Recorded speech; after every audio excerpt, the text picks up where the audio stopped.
बच्चों, आज हम कहानी भस्मासुर का दूसरा भाग सुन रहे हैं। प्रथम भाग में हमने यहाँ तक सुना था कि भस्मासुर महादेव जी से प्राप्त वरदान के कारण अहंकारी होकर तीनों लोकों में आतंक मचाता है और फिर अहंकारवश महादेव जी के सामने अपनी शक्ति का प्रदर्शन करने कैलाश पहुँच जाता है। वहाँ पर माता पार्वती को देखकर वह कुटिल राक्षस देवी से विवाह करने की दुर्भावना अपने मन में रखने लगता है। माता पार्वती को प्राप्त करने के लिए वह सोचता है कि मैं महादेव के सिर पर हाथ रखकर उन्हें ही भस्म कर देता हूँ। ऐसा मन में विचार धारण कर वह दुर्बुद्धि राक्षस महादेव जी की तरफ बढ़ने लगता है। तभी भगवान शिव उसके मन के भाव समझ जाते हैं और स्थिति को विपरीत देखकर वहाँ से उठ खड़े होते हैं। परंतु भस्मासुर तेज अट्टहास करता हुआ अर्थात हंसता हुआ भगवान शिव के पीछे भागता है। भोलेनाथ तभी कैलाश छोड़कर वहाँ से भागने लगते हैं। तब माता पार्वती स्थिति को समझकर भगवान शिव की मदद के लिए अपने भ्राता भगवान श्री हरि विष्णु को पुकारती हैं।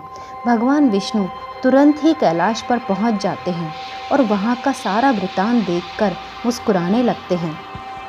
उन्हें देवी पार्वती बहुत ही चिंतित दिखाई देती हैं।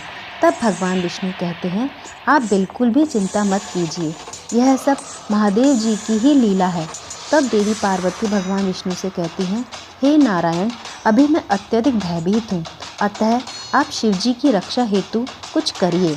तभी भगवान नारायण वहाँ से अंतर्ध्यान हो जाते हैं और मोहिनी का रूप धारण करके भस्मासुर के मार्ग में आकर खड़े हो जाते हैं। जब भस्मासुर महादेव जी के पीछे भाग रहा होता है, तब भगवान नारायण मोहिनी के रूप में उसे रोकते हैं और कहते हैं, हे अति बलवीर राक्षस राज, आप कौन हैं और इतनी शीघ्रता से कहाँ भागे जा रहे हैं। तब भस्मासुर मोहिनी को देखकर अचानक रुक जाता है।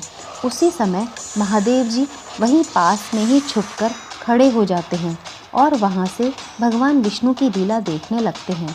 उधर जब भस्मासुर मोहिनी को देखता है तो वह महादेव जी को भस्म करने का विचार त्याग कर मोहिनी के रूप पर मोहित हो जाता है। उसी समय भगवान नारायण उससे अपने प्रश्न फिर से दोहराते हैं। तब वह अहंकारी राक्षस कहता है, हे विश्व सुंदरी, मैं भस्मासुर हूँ। पूरे ब्रह्मांड में मुझसे अधिक बलशाली कोई नहीं है। तुमने तो अभी देखा ही होगा कि देवों के देव महादेव भी मेरे भय से अपने प्राण बचाकर भाग रहे हैं। फिर वह आगे कहता है, हे सुंदरी, मैं तुमसे अत्यधिक प्रभावित हूँ। तुम कौन हो और क्या तुम मुझसे विवाह करोगी। तब मोहिनी बने भगवान विष्णु कहते हैं, हे राक्षस राज भस्मासुर, मैं ब्रह्मांड सुंदरी मोहिनी हूँ। मैं भी आपसे अत्यधिक प्रभावित हूँ। मैं स्वयं आपसे विवाह करने की इच्छा रखती हूँ, परंतु मैं एक कुशल नर्तकी भी हूँ और यह चाहती हूँ कि जिससे भी मेरा विवाह हो उसे भी नृत्य आता हो। उसके पश्चात मोहिनी भस्मासुर से पूछती हैं कि हे राक्षस राज, आपको नृत्य तो आता ही होगा। तब भस्मासुर कहता है, हाँ हाँ देवी, मैं नृत्य कर सकता हूँ। फिर मोहिनी कहती है, तो चलिए हम दोनों नृत्य करते हैं। उस समय भस्मासुर कहता है कि हे सुंदरी, पहले तुम नृत्य करो, फिर मैं तुम्हें देखकर नृत्य करूँगा। उस समय मोहिनी नृत्य करने लगती है और सभी देवी देवता अदृश्य रूप से वहाँ वाद्य यंत्र बजाने लगते हैं। उस समय भस्मासुर भी वैसे ही नृत्य की भाव भंगिमा बना रहा था जैसे मोहिनी बना रही थी। थोड़ी देर में ही मोहिनी बने नारायण भस्मासुर को पूरी तरह से अपने माया के जाल में फंसा लेते हैं। नृत्य करते करते भगवान मोहिनी रूप में अपने सिर पर हाथ रखते हैं। तब उन्हें देखकर भस्मासुर भी अपने सिर पर हाथ रख लेता है और तुरंत ही अपने ही वरदान से स्वयं ही भस्म हो जाता है। उसके भस्म होते ही तीनों लोकों में उत्सव मनाया जाता है। उस समय भगवान विष्णु अपने नारायण रूप में वापस आकर महादेव जी से मिलते हैं और वे दोनों कैलाश पहुंचते हैं। तब देवी पार्वती बहुत ही प्रसन्न होती हैं और महादेव जी से कहती हैं, स्वामी, आप ऐसे वरदान कैसे दे देते हैं इन राक्षसों को, आप कितने भोले हैं।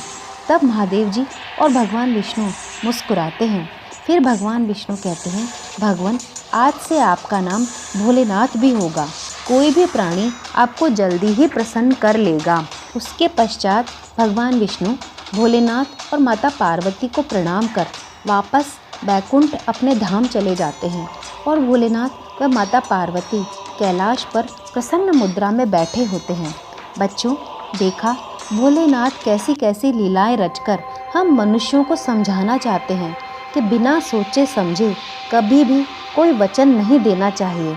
अच्छा बच्चों, अब यह कहानी यहीं पर समाप्त होती है।